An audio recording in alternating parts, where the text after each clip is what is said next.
Ahojte, keby sme sa rozprávali o tom, ktorá značka urobila najväčšiu dieru do sveta elektromobility, tak za mňa jednou z týchto značiek by bol určite Hyundai. Preto sa veľmi teším, že mám na test tento Hyundai Ioniq 5 vo verzii N-Line Plus.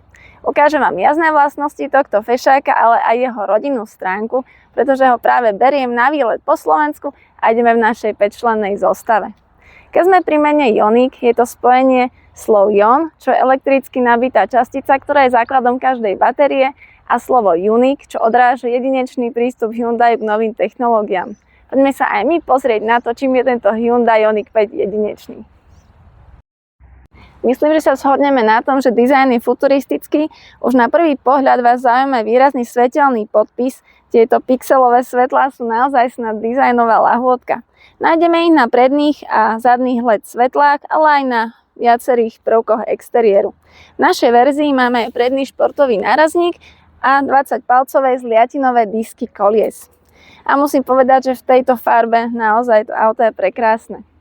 Veľmi sa mi páči, ako sú riešené kľúčky. Sú zapustené do dverí a keď prídete k dverám s kľúčikom, tak sa automaticky vysunú. Nabíjací port máme vpravo vzadu. A na zadnej časti vás hneď upúta tento dizajnový nápis Ioniq 5 a v našej verzii máme aj športový zadný nárazník. Kufor sa otvára a zatvára elektronicky a objem kufra je 520 litrov a keď sklopíme zadné sedačky, dostaneme kapacitu až 1580 litrov. Máme tu dvojité dno a taktiež 12V zásuvku. V našej verzii máme aj 3 maloleté deti, ale nemusíte sa báť, nie je to súčasť základnej výbavy. Je to príplatkový balíček a celkom dosť lezie do peňazí. A nájdeme aj frank vpredu, čo vôbec nie je štandardom pri elektroautách a má kapacitu 24 litrov. Ešte kým prejdeme na jazdu, vám poviem, aký dôležitý hráč na trhu je táto značka, pretože nie každý vie, že Hyundai významne investuje do nových prelomových technológií, do vývoja mobility, vrátane batériových elektrických vozidiel, autonómneho riadenia, umelej inteligencie a dokonca aj do mestskej vzdušnej mobility. Taktiež sú priekopníkom vo vývoji palivového článku na vodík a taktiež vo vývoji robotických technológií, o ktorých veria, že posúvajú pokrok ľudstva. Nepochybne najlepšia na Ioniqu 5 je jazda, pretože nie je to o tom, že ide, ale ako ide a ide ako pán. Čo sa týka podvozku, ten je tuhší, športovejší, no neuberá na pohodlí pre cestujúcich. Chcela by som vyzdvihnúť tento head-up display. Je to v podstate technológia zo stíhacích lietadiel a táto má rozšírenú realitu, čo je perfektné v spojení s navigáciou, pretože vidíte smerové šípky a za ako dlho treba odbočiť. Nemusíte tým pádom odkláňať hlavu do displeja infotainmentu. Ukazuje vám to aj, či sa nenachádza auto vo vašom mŕtvom uhle. Keď napríklad by vás predbiehalo auto, tak krásne červeným vidíte, že vás obieha. Je to jedna z funkcií, ktorá prispieva k bezpečnosti. Poďme na technické detaily. Toto auto je štvorkolka. Nájdeme tu synchronný motor s permanentným magnetom. Auto ide primárne na zadnom motore a predný sa pripája podľa potreby. Výkon motora je 239 kW alebo 325 koní, čo je slušný výkon. Ja nie som typ vodiča, ktorý by využíval maximálny výkon auta, ale sú situácie, keď napríklad potrebujete rýchlo predbehnúť iné vozidlo, priradiť sa na diaľnici a vtedy je super, keď sa viete na to auto spoľahnúť, že keď potrebujete, tak vám ten výkon poskytne. VLTP dojazd je 495 km a priemernú spotrebu vám poviem na konci. Zrýchlenie z 0 na 100 je za 5,3 sekundy a maximálna rýchlosť je tu 185 km za hodinu. Mne sa celkovo na elektromobiloch páči rýchlosť a to ticho, ktoré je pri ňom. Viem, že veľa ľudí, ktorí majú spaľovacie auta, majú práve radi ten zvuk motora, čím viac decibelov, tým lepšie, ale ja sa teším práve z tohto. Keď aj pridáte plyn, cítite, ak vás to opre do sedadla a nič pri tom nepočujete. Keď sa aj zameriate teraz, tak počujete, aké je to auto tiché. Jediné, čo ja teraz počujem, je šušťanie chrúmiek zozadu. Čo oceňujem na tomto aute, čo ma doslova až tak ohúrilo, je záruka. Hyundai poskytuje 5-ročnú záruku na automobily bez obmedzenia počtu kilometrov. Wow! Jediná výnimka je pre taxislužby, autopožičovne alebo autoškoly. Táto záruka sa vzťahuje aj na záruku mobility. Keď sa vám pokazí váš elektromobil, tak máte nárok na 5-ročnú bezplatnú asistenčnú službu doma aj v zahraničí. Záruka na batériu je štandardná 8 rokov alebo 160 000 kilometrov. A v podstate Hyundai tvrdí, že oni vyrábajú svoje auta podľa najvyšších kvalitatívnych štandardov, čo im umožňuje dať záruku bez obmedzenia počtu kilometrov. Za toto im tlieskam. A ešte navyše máte aj desiatky servisov po Slovensku, čiže keby sa vám pokazilo vozidlo, tak ak bývate kdekoľvek, nájdete nejaký servis poblízku. A v každom jednom servise vám vedia vyservisovať a opraviť váš elektromobil. Čo sa týka asistentov, v našej výbave nájdete všetky, ktoré vás len napadnú, a už v základnej výbave máte predné, zadné parkovacie senzory, asistenta na jazdu po diaľnici, čo je v podstate klasický adaptívny tempomat s tým, že vám drží auto v strede jazdného pruhu, automaticky spomaľuje do zatáčok, číta značky a od výbavy stále je tento asistent rozšírený aj o funkciu preraďovania medzi pruhmi. Funguje to tak, že keď máte tempomat, len zadáte smerovku a auto samé zmení jazdný pruh. Funguje to spoľahlivo, teraz som išla z Bratislavy do Trenčína, stačilo mať ruky jemne na volante a auto si všetko robí samé. Týmto asistentom vám stačí naozaj už len držať ruky na volante, usmievať sa do interiérovej kamery, aby bola spokojná.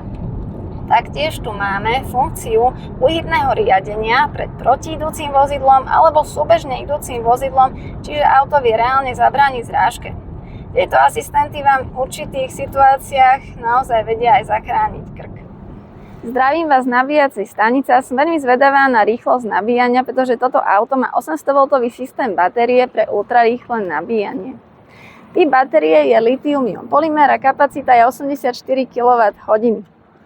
Pozrieme sa na rýchlosť 160 kW, čo je pri 66% nabitia batérie veľmi slušné. Funguje tu aj predhrev, ktorý nastavíte buď manuálne v infotainmente, alebo keď si zadáte do navigácie cieľovú stanicu, nabíjaciu stanicu, tak sa zapne tiež. V našej verzii máme aj Vehicle to Load s výkonom 3,6 kW, čiže si tu budete vedieť krásne nabiť aj napríklad elektrickú kolobežku. Od výbavy Style máte aj tepelné čerpadlo, čo oceníte najmä v zime. Pomáha zefektívniť vykurovanie interiéru a optimalizovať spotrebu energie. Tým sa zníži záťaž na batériu a zvýši sa dojazd vozidla.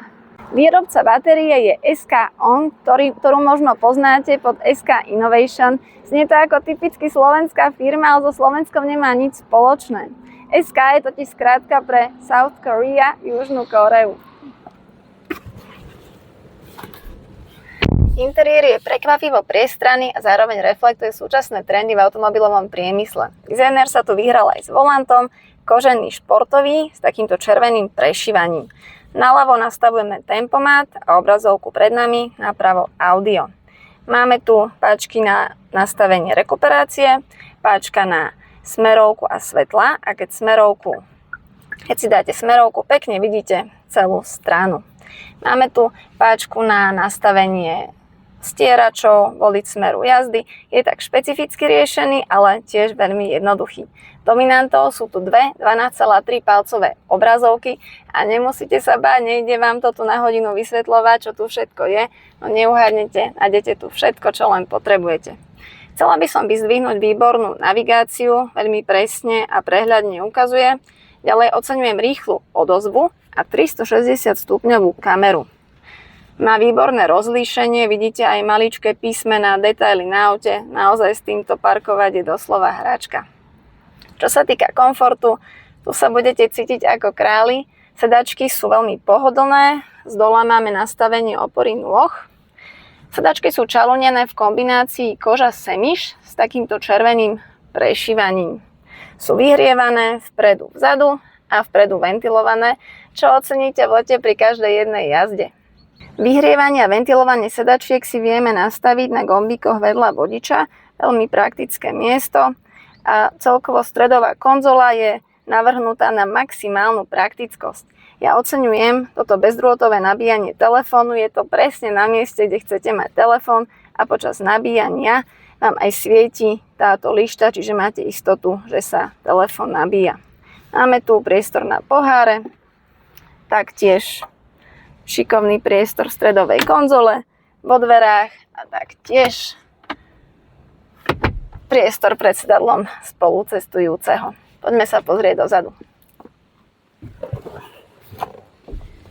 Asi už tušíte, že tu bude dostatočne veľa miesta, nakoľko sme tu mali 3 detské sedačky a naozaj je ho tu dostatok pod nohami aj nad hlavou. Deti tu mali vo dverách fľašky, v sieťke mali snacky a knižky, takže mali tu veľké pohodlie.